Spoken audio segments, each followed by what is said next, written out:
Anda bersama lagi dengan Mat Ladang dalam segmen Tips and Tricks. Kita akan kongsikan pelbagai teknik-teknik macam mana nak membuahkan hasil yang lumayan.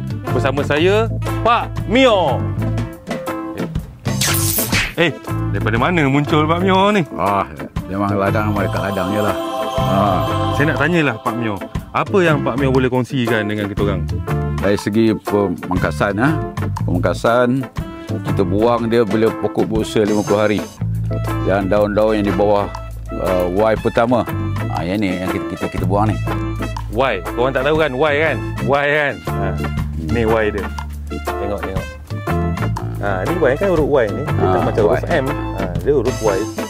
Lagi satu Pak Mio, kenapa perlu dipangkas?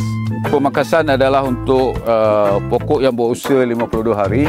Daun ni kalau awal-awal diperlukan lagi untuk proses pembesaran batang. That mean dia buat makanan, dia direct masuk ke batang.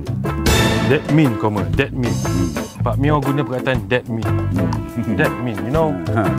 Canggih. Kalau kena serang penyakit, macam mana kita nak tahu pokok tu diserang penyakit? Okey, come here. Okey. Ini adalah pokok kesan mozaik. Boleh tengok. Dia mozaik ni dia buah yang sedia ada. Yang buah baru dia tak ada. So inilah kalau nak detect dia. Mozaik daripada white fly lah ataupun lalat putih. Jadi macam mana cara nak kawal dia Pak Mio? Dalam kita berskala besar ni, kita panggil SOP. SOP dia macam sini kita hari Selasa, hari Jumaat, hari Ahad. Okey. Kita tak boleh simply spray je. Okey, tak boleh simply lah. Just like that, cannot lah. Tunggu turn dia sampai kita spray. Pasal kita buat berskala besar, berkelompok ni. Kita tak boleh seorang-seorang je lah.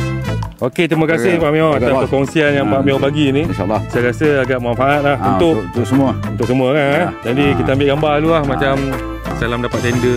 Lain kali boleh. Okey, sama je. Jangan lupa saksikan lagi Mat Ladang di handphone anda. Pelbagai tips and tricks yang menarik akan kami kongsikan hanya di media sosial Lembaga Pertubuhan Peladang. Hari yang mantap.